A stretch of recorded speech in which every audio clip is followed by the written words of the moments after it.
299, episode 56 pembaca dan penulis 5. Apa? Aku tidak akan pergi. Itu adalah jawaban yang tidak terduga sehingga aku terlihat seperti orang bodoh. Mengapa? Tanpa aku, mereka semua akan mati. Aku meragukan telingaku. Aku tidak percaya bahwa Han Suyong dapat berbicara seperti ini. Suaraku tanpa sadar menjadi lebih keras dan agresif. Apakah kamu tidak ingin membuat duniamu sendiri? Petik 2. Aku bisa membuat duniaku nanti. Seseorang harus memimpin mereka. Petik 2. Kenapa tiba-tiba? Yo Jong-hyuk bukan lagi karakter. Menurutmu apa maksudnya itu? Aku menutup mulut aku. Ini bukan lagi novel. Jantungku berdebar mendengar kata-kata Han Suyong. Keterampilan eksklusif, dinding keempat, sangat diaktifkan. Ini bukan tentang dimaafkan untuk semuanya. Tidak peduli bagaimana perkembangannya mengalir, kita harus mengakhiri ceritanya dengan benar. Petik 2. Wajah Han Suyong tidak bisa dilihat dengan baik karena pinggiran topinya. Sebelum kata-kataku selesai, Han Suyong meninggalkan ruang situasi. Aku melihat Han Suyong berbicara dengan orang-orang di luar ruang situasi. Aku terus menonton. Sebelum pergi, ada beberapa hal yang perlu dibenahi. Salah satunya adalah Uril. Aku menatap boneka Uril yang terkurung. Dia saat ini dalam keadaan tenang tetapi setelah kurungan selesai, Uril akan bangun lagi sebagai malaikat api. Dia akan membakar semua makhluk hidup di sekitarnya. Suara asli Gabriel memasuki telingaku. Apa yang akan kamu lakukan dengan Uril? Aku berpikir. Aku melihat ke arah Gabriel yang melambaikan kelopaknya yang terkulai tanpa daya. Mungkin dia terkejut dengan situasi di sini. Menurut pengaturan aslinya, Gabriel adalah seseorang yang merawat malaikat lain dengan baik. Aku akan tinggal. Itu tidak mungkin. Kenapa? Apakah itu karena aku mengkhianati tempat ini? Aku tidak menjawab. Gabriel bertindak seolah itu tidak adil. Mengapa aku mengkhianati Eden? Itu pasti keputusan yang tidak bisa dihindari untukmu. Ceritakan detailnya secara akurat. Apa yang terjadi? Kamu tahu sesuatu? Aku tidak tahu persis. Jika kamu penasaran, kembali dan bicara dengan Metatron. Petik 2. Tidak baik bagi aku untuk campur tangan dalam hal ini. Ada kemungkinan bahwa pengembangan putaran ketiga dapat menemukan kesulitan yang tidak terduga karena informasi yang salah diartikan. Daun Gabriel bergetar.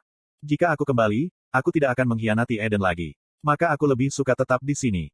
Masa depan bisa berubah. Kita harus kembali. Aku berbicara dengan percaya diri. Dunia ini bukan dunia kita.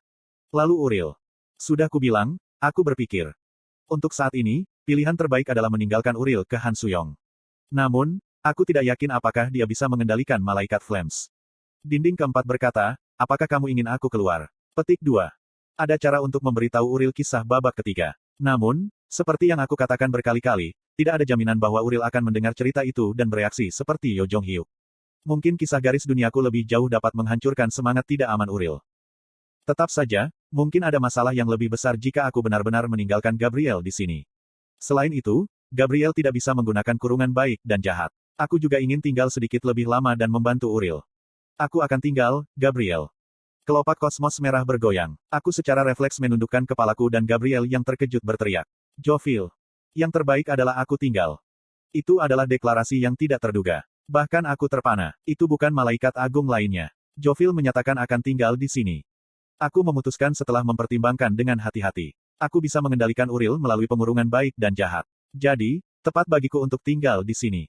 Jovil, jika kamu tidak kembali ke dunia asli sekarang, kamu mungkin tidak akan pernah bisa kembali. Ada beberapa cara untuk melintasi garis dunia. Aku tahu, tetapi mereka semua membutuhkan harga yang luar biasa. Tidak masalah jika aku tidak bisa kembali. Jovil. Jovil tidak mundur meskipun Gabriel menangis. Garis dunia ini juga memiliki nilai. Aku tidak ingin bergantung pada pria jahat ini tetapi aku pikir lebih baik untuk mengetahui lebih banyak tentang dunia ini. Aku memiliki kewajiban untuk mencari tahu mengapa Eden di sini dihancurkan, hal-hal apa yang akan terjadi di masa depan dan untuk memberitahu dunia asli. Komentar Jovil masuk akal. Dunia ini sangat berbeda dari putaran 1863 lama dan tentu akan membantu jika informasi dapat dikirim ke babak ketiga. Tunggu, Jovil, kenapa kamu membuat keputusan ini? Tidak ada jalan untuk kembali Gabriel. Sinar cahaya muncul dari kosmos merah dan ini berubah menjadi cahaya putih yang mengikat bunga lili putih. Itu adalah kurungan baik dan jahat. Kelopak Gabriel terkulai seperti tertidur. Jovil memberitahuku, tolong jaga Gabriel. Mengapa kamu melakukan ini? Uril membutuhkan Gabriel, dan Gabriel, keduanya tidak stabil. Aku berpikir seperti Archangel Jovil. Eden adalah nebula yang terbuat dari malaikat agung. Maka kamu. Aku tidak percaya pada kamu tetapi aku punya satu hal untuk ditanyakan. Aku ragu-ragu sebelum mengangguk. Setelah kembali ke garis dunia asli, silakan kunjungi Eden. Maka aku harap kamu dapat memberitahu juru tulis apa yang terjadi di sini. Bisakah kamu melakukan itu? Aku mengerti. Tentu saja, itu bukan permintaan yang sulit. Aku sudah berencana untuk mengunjungi Eden. Segera setelah itu, bunga kosmos Jovil terkulai. Penampilannya seperti mengantuk dan lelah. Aku mengganti botol air kedua bunga. Seseorang ditinggalkan dan seseorang pergi. Tidak peduli apa yang dipilih, semua orang pada akhirnya akan mencapai tujuan mereka. Pagi berikutnya, aku diusir oleh anggota partai. Banyak hal telah terjadi tetapi anggota partai mengatakan mereka akan mengirim aku pergi. Lebih tepatnya, Lee Hyun-sung yang mengatakannya. Aku menoleh dan melihat Han Suyong menatapku dengan wajahnya yang unik dan tidak puas. Aku menyerahkan buku catatannya yang kusut. Han Suyong dengan belak-belakan bertanya-tanya. Sampah apa ini? Informasi yang kamu butuhkan sekarang. Aku telah memilih beberapa informasi lagi yang akan berguna untuk putaran ke-1863 dari Ways of Survival. Percikan api naik di sekitar tubuh Han Suyong. Samar-samar aku tahu identitasnya. Percikan itu terkait dengan identitas Han Suyong sebagai karakter. Jangan membuangnya dan melihatnya setiap kali ada waktu. Han Suyong menatap notebook yang kuberikan padanya dan bertanya. Apakah ini baik-baik saja? Apa? Dinding keempat sangat diaktifkan. Han Suyong menatapku dengan cermat seolah membaca sesuatu tentang takdirku. Lalu dia menggelengkan kepalanya. Tidak apa-apa. Sudahlah. Dia tidak bisa diandalkan. Lee Hyun-sung mendengarkan percakapan itu dan membuka mulutnya. Akan menyenangkan jika kita tidak bisa melakukan skenario bersama. Sangat disayangkan.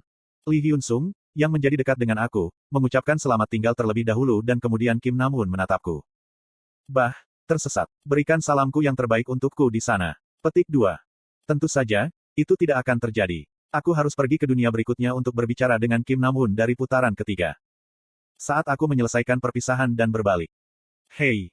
Sesuatu dengan bobot lembut datang ke punggungku. Aku buru-buru menoleh dan meraihnya. Jas putih tertangkap. Itu adalah mantel ruang dimensi tak terbatas. Apakah kamu tidak pernah mendapatkan hadiah yang jelas? Ambil ini.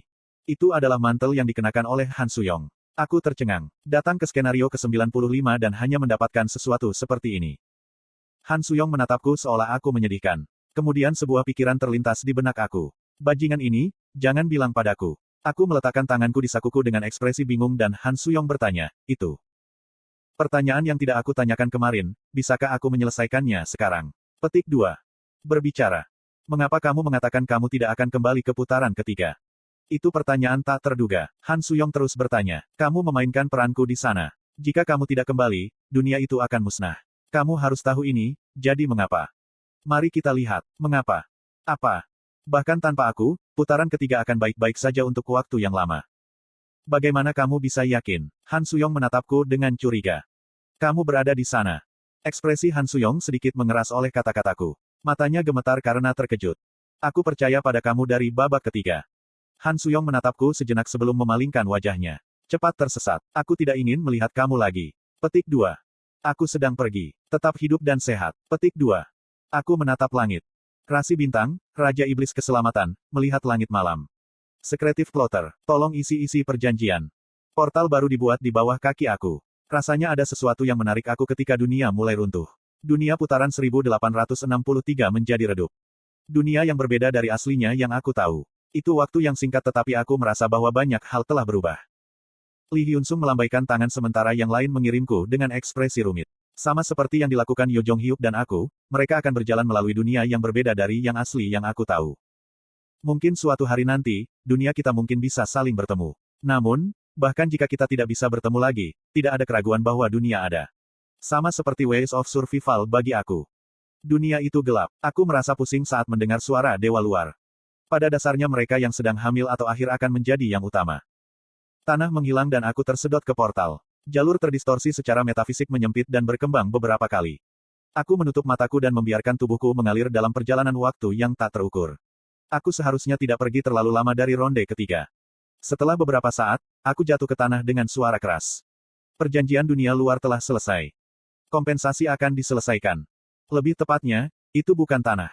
Itu adalah galaksi Starstream yang pernah aku lihat sebelumnya. Tubuhku mengambang di kehampaan alam semesta. Aku mengerang dan melihat ujung jubah hitam menyeret tanah.